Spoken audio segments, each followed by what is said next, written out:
Olá, paz e bem. Estamos aqui no Fé e Razão para aquele nosso bate-papo católico de domingo.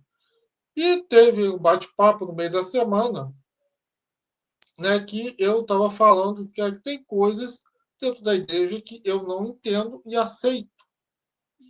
Para mim, o principal é o inferno. Eu quero deixar claro aqui, primeiro, que eu acredito no inferno porque a Igreja Católica disse que ele existe. Para mim, é ponto final.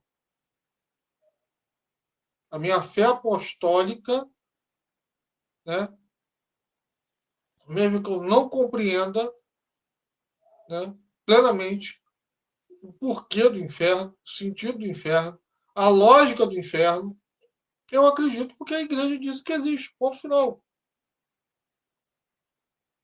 Assim como o Santo Agostinho falou, eu só acredito, né, que a Bíblia, a Sagrada Escritura, porque a Igreja disse. Então, fica aqui é, esse esclarecimento. Outra coisa, o segundo ponto que eu quero colocar é que esse vídeo é para católicos, tá? Não é para protestante, não é para espírita, que a gente acredita em coisas diferentes, tá? Sobre céu e inferno, e nem para quem acha que tem que saber economia e não aprender matemática. Então, esse tipo de pessoa, eu realmente eu espero que você vá ver o vídeo de outro lugar. Né? Porque tem gente aí que acredita que eu quero estudar economia, mas não quero saber de matemática. Então, esse tipo de gente não entra aqui que você não vai entender o ponto que eu quero chegar. Então, a primeira coisa que eu pego com o inferno, tá? É o ensino errado do inferno. Porque todo mundo diz, o inferno é a ausência de Deus. Gente, se o inferno é a ausência de Deus, então Deus não é onipresente. E a Bíblia fala no Salmo 139, Jeremias 23, Atos 17, né, versículo 28, que Deus ele é onipresente. O inferno, para esse que vos fala, é o local aonde a presença de Deus não é sentida. É uma noite escura eterna. Os santos que passaram pela noite escura, essa ausência de Deus, sabem exatamente o que eu estou falando. Então, enquanto no inferno, né, a gente não tem essa, não sente essa presença de Deus, esse amor de Deus, né, porque as pessoas se afastaram de todo o bem, Deus é o bem supremo. No céu a gente sente essa presença com total plenitude, amor e alegria.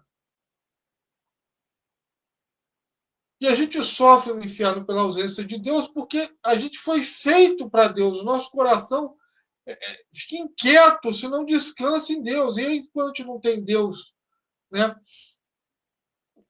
aqui na Terra, a gente pode até substituir por outras coisas. Por isso que as pessoas, quando elas começam a substituir Deus por outras coisas, aquilo não preenche, porque o Deus é infinito. Então você vê o cara, ele entra nas drogas, né? Ele vai se drogando, se drogando, se drogando, se drogando, com drogas cada vez piores. O cara que é viciado em dinheiro, o vício dele em dinheiro vai aumentando, a avareza dele vai aumentando e consumindo ele. Isso é falta de Deus. E do outro lado não tem esses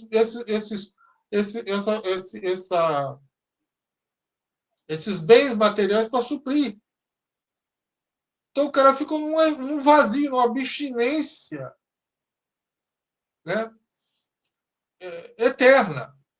Eu me lembro de um caso de um conhecido meu, né, que eu estava em crise de abstinência, né, e ele dizia que ele estava pegando fogo.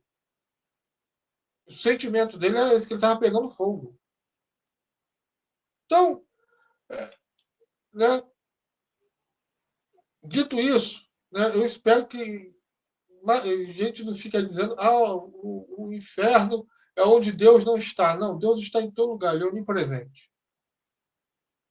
Ou então tem que me provar que, né, o inferno, né, Deus não está, então Deus deixa de ser onipresente, tão pouco onisciente. Então, a minha primeira dificuldade no inferno é o seguinte, tá? É que Deus, ele é pai. A palavra diz que Deus é pai. E a primeira carta de João, capítulo 4, diz que ele é amor.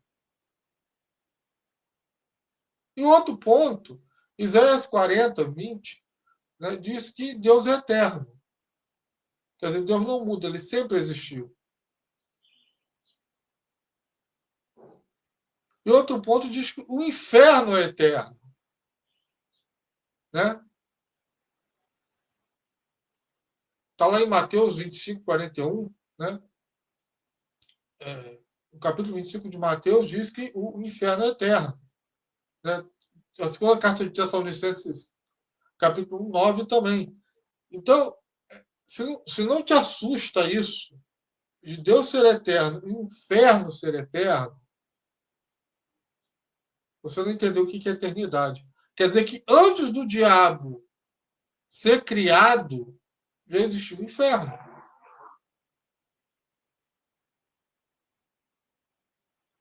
Preste atenção. Antes do diabo ser criado, já existia o local aonde a presença de Deus não é sentida.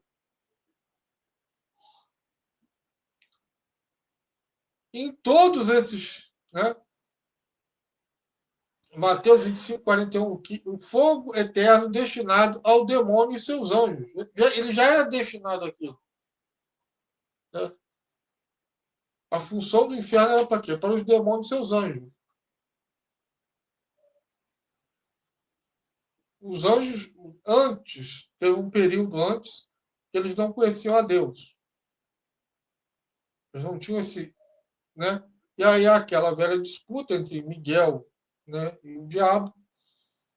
E aí o diabo ele vai para o inferno, ele prefere ir para o inferno, servir no, né, reinar no inferno que servir no céu.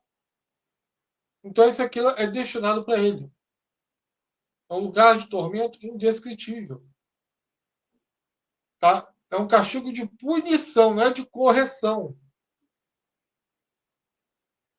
Por quê? Porque o diabo ele não tem a capacidade de se corrigir. Ele não pode ser remido. Os anjos não têm essa capacidade. Mas os anjos, eles são muito mais espiritualmente evoluídos que a gente. Tem muitos mais dons espirituais que nós, meros mortais. Isso, para mim, é um ponto central. Né? Há uma diferença entre anjos e homens. Por isso que o homem, apesar de ter pecado, ele tem, né, a redenção. Né? É, e esse castigo, que não é de correção, né, ele só gera cada vez mais sentimentos negativos. Ele não tem uma função de aprendizado, ele não tem uma função de corrigir. É só punir. Acabou. Os anjos caídos não têm a capacidade de aprender, de se desenvolver.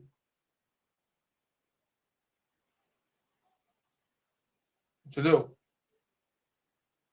Não existe correção para os anjos. Tá? Que é mostrar o caminho certo, ensinar o indivíduo a responsabilidade pelos seus atos e consequências lógicas relacionadas a esse ato. Então, para o demônio e para os seus anjos, faz sentido. Né? Apesar de muito forçado, faz sentido. E muitos santos, né? Santa Teresa d'Ávila, Santa Faustina, Santa Francisca, né? Tiveram visões do inferno, né? Que as pessoas sofriam tormentos lá, né? E o mais severo era essa perda, essa noção de Deus, né? Cada pessoa era punida de acordo com seus pecados, né? E aí complica porque a primeira coisa que, apesar dele não ser um santo, mas ele é um grande escritor, né, da Idade Média, que é o Dante, e a escrita, né, a literatura, ela reflete o pensamento, né, da época. Dante colocava Judas no local, né, no mesmo local que o diabo.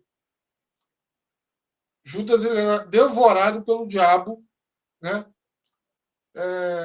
na área chamada Judeca, né, foi homenagem a Judas, que foi esse círculo do inferno, né, como um dos maiores traidores da história, junto com o diabo, eles sofriam. E eu falei, gente, isso não faz o menor sentido teológico.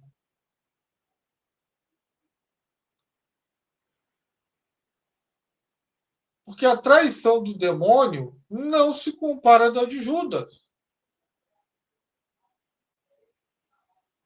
O diabo traiu Deus. Judas traiu um cara que ele nem sabia que era Deus. Os apóstolos não tinham essa noção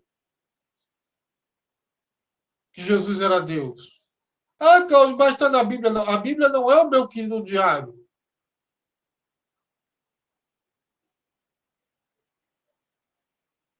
Porque se eles tivessem essa noção desde o princípio, tá? Todos os 12, tá, João a gente tira, que vão acompanhando na cruz. Mas eles todos estavam totalmente fora da realidade, totalmente fora de Deus, não tem perdão. Para ele, Jesus era um cara que fazia milagres, um profeta, o Filho de Deus.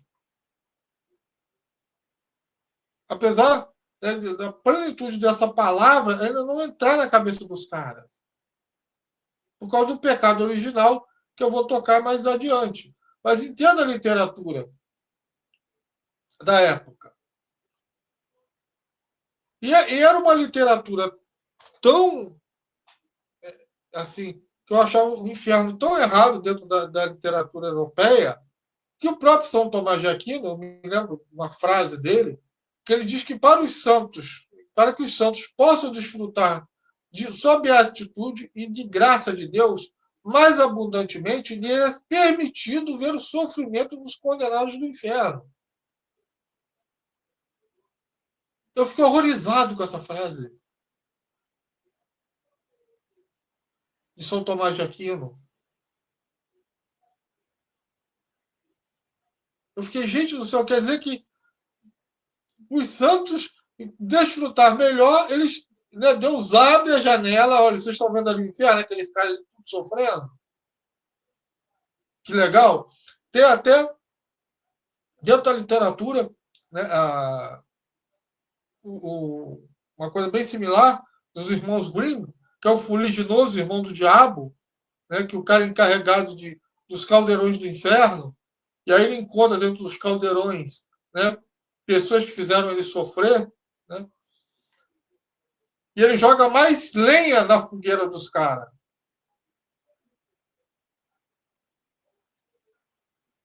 E aí eu fiquei, gente, isso é pavoroso. Eu discordo completamente de São Tomás de Aquino. Eu não consigo me sentir melhor com o sofrimento do outro.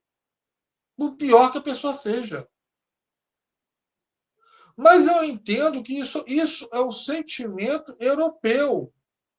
Por quê? Porque entendo o seguinte, tá? Dentro do judaísmo não tem inferno. A própria noção do diabo, como a gente tem, não tem no judaísmo.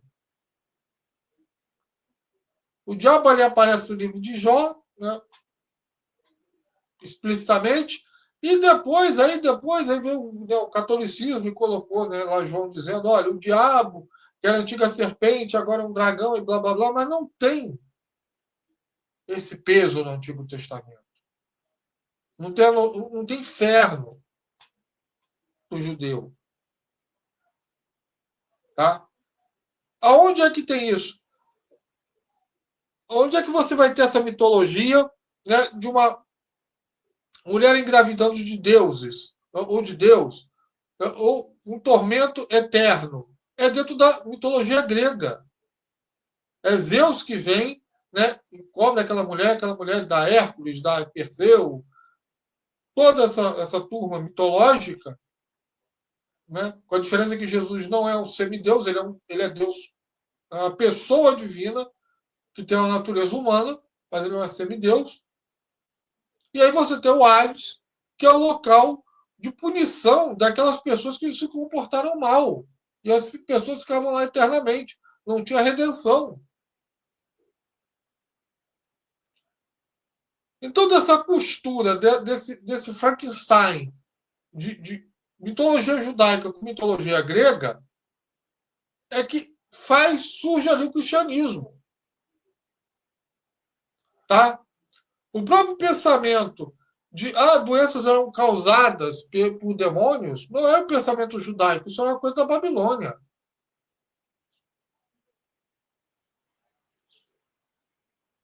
Então, esse pensamento, tá?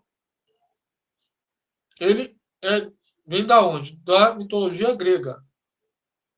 Acabou. Tá bom?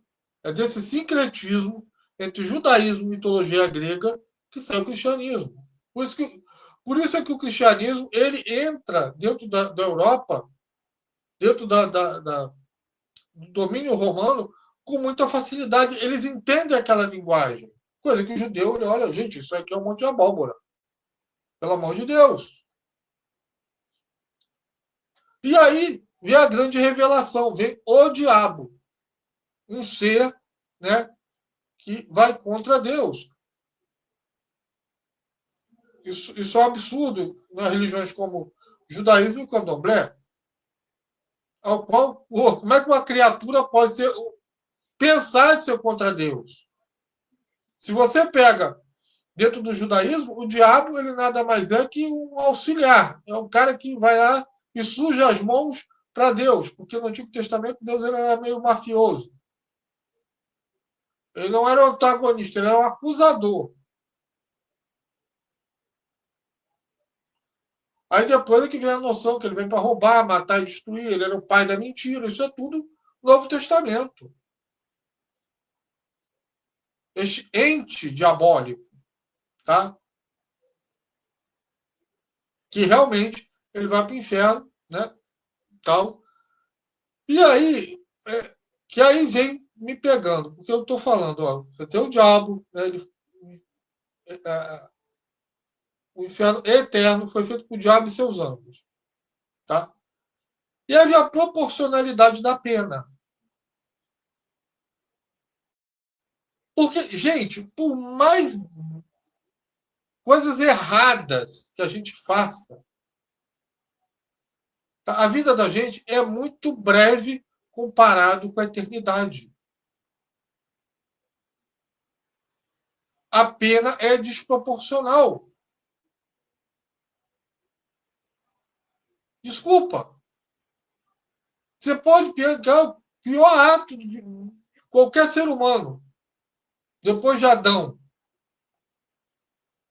Tá? O mais terrível que tenha sido esse ato, comparado com a pena da eternidade, que não tem fim, um sofrimento que não tem fim, para uma vida finita, é desproporcional.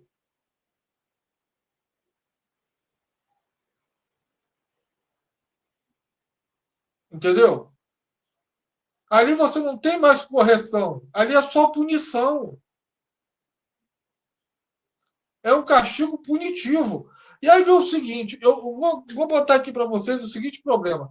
Para quem tem filhos, quando você bota o filho no castigo, é para punição ou para correção?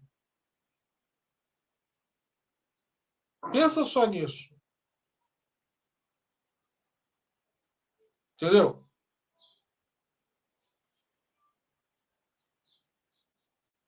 Tipo, seu filho quebrou uma taça de cristal que está não sei quantos anos na família. Né? Criança ali, pum, quebrou. Qual o castigo? Não, ele fica ali, né, sendo humilhado, né, degradado, né, desconfortável, Por quanto tempo? A vida toda dele. Não faz sentido. Aí vai ter gente que vai falar, Cláudio, mas aqui a gente, por exemplo, a gente tem pena prisão perpétua, assim, mas mesmo a prisão perpétua, ela tem fim quando o cara morre. Entendeu? Ela tem um fim. O que a gente está falando é algo que não tem fim. E aí vem a proporcionalidade das coisas. Tá? Para mim, o maior pecador da humanidade é Adão. Tá? Cláudio, o cara cometeu genocídio? Não, Adão. Por quê? Porque Adão, ele é dotado de dons que a gente não tem, Adão e Eva. Ele é dotado de ciência infusa. Nós não. Ele não tinha inclinação para o pecado como nós temos. Entendeu? Então, Adão, dotado de ciência infusa, o que é ciência infusa? Tá? Vou dar 2 exemplos aqui para vocês. O primeiro milagre, né, que se usou invocando o nome de Jesus é de Nossa Senhora, nas bodas de Canaã. Ela chama Jesus e é o primeiro milagre.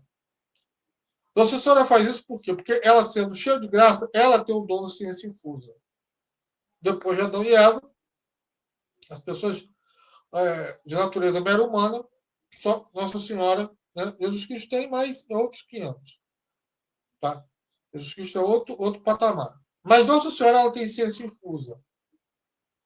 Então, ela é a primeira pessoa a fazer o milagre em nome de Jesus, e ninguém ensina isso a ela. Ela intui isso de Deus.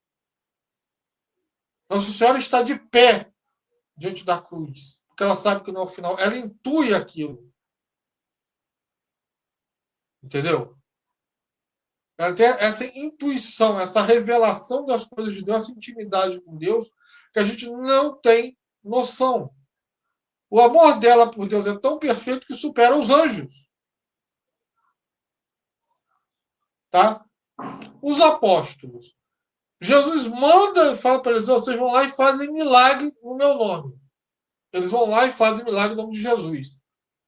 Na última cena, ele tem que falar para os caras: vocês que são lentos aí de pensamento, agora vocês têm que fazer milagre no meu nome. Vocês, quando fizerem milagre, façam no meu nome. Por que tem que ter esse reforço? Porque eles não têm ciência infusa. O coração é duro, demora para entender as coisas. Outro exemplo, Jesus está lá na Bíblia, fala que nada impuro macula o homem, contrariando o Torá. Mas beleza. Jesus disse. O que acontece lá em Atos? Né? Vem aquela toalha com todos os animais e Pedro ainda está com a mentalidade, olha que Jesus já ressuscitou, já veio o Espírito Santo e Pedro ainda está com aquela mentalidade de alimentos impuros. Por quê? Porque ele não tem ciência infusa, gente. Demora para a gente entender as coisas de Deus. A Igreja Católica está falando isso há 2000 anos. Está lá na Bíblia. Maria Queixaritomene. Quanto tempo demorou para a igreja definir esse dogma? Entender isso, entendeu? E definir o dogma.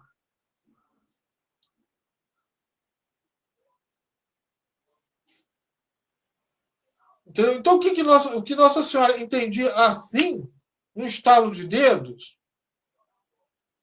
e não vem dizer, não, mas a senhora perdeu Jesus lá no tempo. Não, ciência infusa não tem nada a ver com clarividência, não tem nada a ver com onisciência, não tem nada a ver com isso. É uma compreensão dos planos de Deus que a gente não tem. A gente não tem noção do que é isso. Entendeu? A gente não tem noção do que é isso. Então, o pecado de Adão, ele é gravíssimo. Tá? Agora, se a gente botar na proporcionalidade, o pecado de Adão é como uma formiga e o pecado do diabo é como um Boeing. 747. Por causa da proporção dos dons dos anjos, em comparação ao dom do homem. Da condição angélica à condição do homem.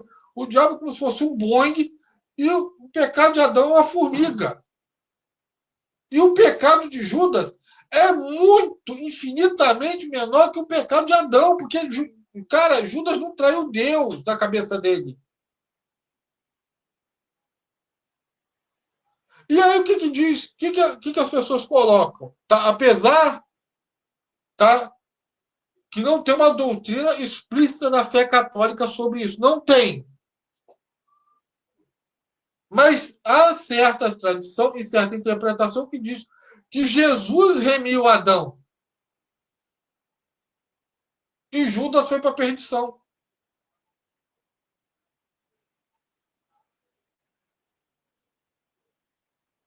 A proporcionalidade não faz sentido para mim.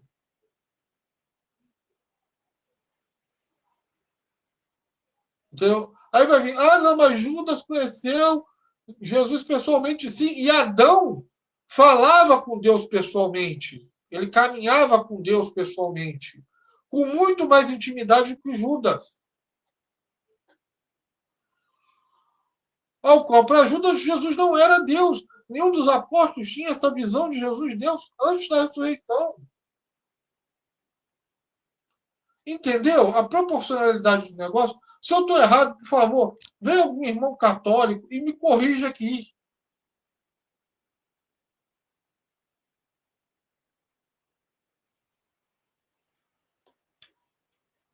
E é isso que me pega no inferno.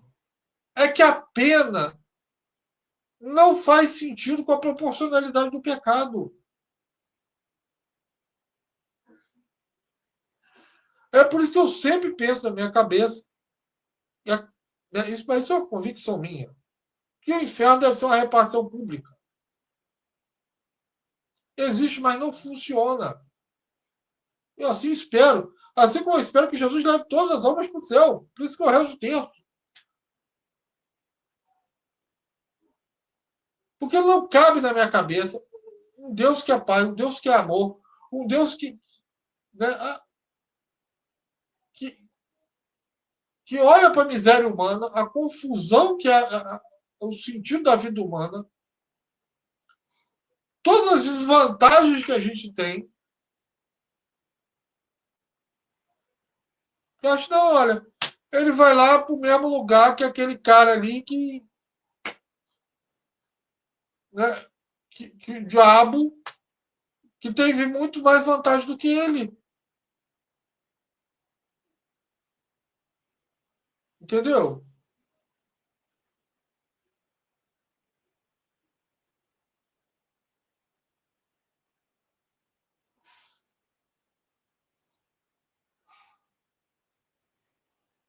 É tipo, a comparação, para você ter uma ideia, o diabo é tipo aquele cara que o professor deixou ele tirar a cola, tá?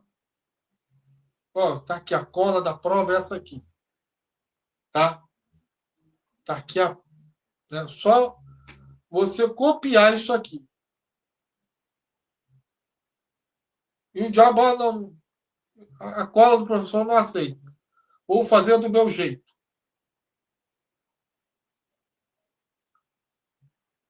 Né? Isso é uma prova surpresa. Chegou na prova surpresa, o professor chegou aqui, ó, o aluno, tá aqui, ó. A resposta da prova é esse aqui. Toma. Aí o diabo chegou, a resposta amassou, jogou fora. E aí, consequentemente, né, ele foi reprovado. Porque ele errou toda a prova. Né? Aí chega o cara, o meu professor, você está na primeira série, e o cara vai lá, ó, a tua prova é para você explicar a teoria da relatividade de Einstein, está junto com o reator de átomos, e toda a teoria quântica, né? E, e dissertar sobre a Suma Teológica de São Tomás de Aquino, pulando num pé só, no escuro com a vela acesa. Metade de uma vela. É isso. E você. Eu só sei somar e subtrair. Entendeu? Ah, claro, mas tem a Bíblia, tem as pessoas pregando, mesmo com isso tudo. O diabo tinha muito mais vantagem. Não é proporcional, não faz sentido. É a mesma coisa que você pegar e jogar, dar a mesma pena, né, um traficante aí poderoso que matou um monte de gente, a mesma pena do cara é a mesma pena do trombadinha que roubou um pão. Então, é nesse ponto penal que, para mim, apesar de cada um vai pagar de acordo com o seu pecado, beleza, mas não faz sentido. Não faz sentido para mim a ideia de São Tomás de Aquino é, que os santos desfrutam da beatitude vendo os outros sofrer. Não faz sentido para mim o sofrimento de ninguém. Foi nesse dia que eu cheguei e falei: olha, gente, a gente tem que fazer uma teologia católica brasileira. Entendeu? Vamos chegar, São Tomás de Aquino, você foi bom? Foi na sua época. Vamos arrumar teólogos melhores? Vamos. Mas é aquela coisa, como diz Elis Regina, né? A gente diz que os nossos ídolos são os mesmos, né? E depois deles não veio mais ninguém. Mas a gente é que é mal passado e que não vê que o novo sempre vem. Tá? E isso não é só na religião, não, também na política. Eu vejo, né, só um adendo aqui, né, um breve paralelo na política. Eu vejo a esquerda importar a pauta identitária dos Estados Unidos para o Brasil, que não faz o menor sentido. Por quê? Porque a nossa pauta, pelo menos da esquerda, deveria ser o que Darcy Ribeiro, que é um grande antropólogo, você pode não concordar com ele, achar ele de esquerda, ele definiu que o que vai curar as nossas mazelas é admitir que o Brasil é um país mestiço. Entendeu? Então a gente fica importando essas ideias e eu fico, olha, gente, não faz sentido. O nosso jeito de caminhar, se os africanos conseguiram, se os japoneses conseguiram desenvolver uma teologia deles, a gente tem que chegar, olha, tá, São Tomás de Aquino é legal, mas ele não é a palavra final. Acho que a gente pode fazer melhor, porque nós somos um país miscigenado. Nós temos uma empatia, uma capacidade, pelo menos eu acredito que acho que a maior vantagem do católico brasileiro é essa capacidade de empatia, de ajudar. Eu não acredito que os brasileiros se sintam bem com o sofrimento do outro. Eu acho que eu, né, botaria assim, que faria para mim desfrutar, né, a maior beatitude da graça de Deus é que o inferno fosse realmente uma repartição pública. Que eu não consigo imaginar, e olha que eu já lidei com pessoas horríveis, alguém que mereça ir para lá, no mesmo lugar que o diabo. Entendeu? E estou falando para vocês, como eu falei, eu não nego a existência dele, de modo algum.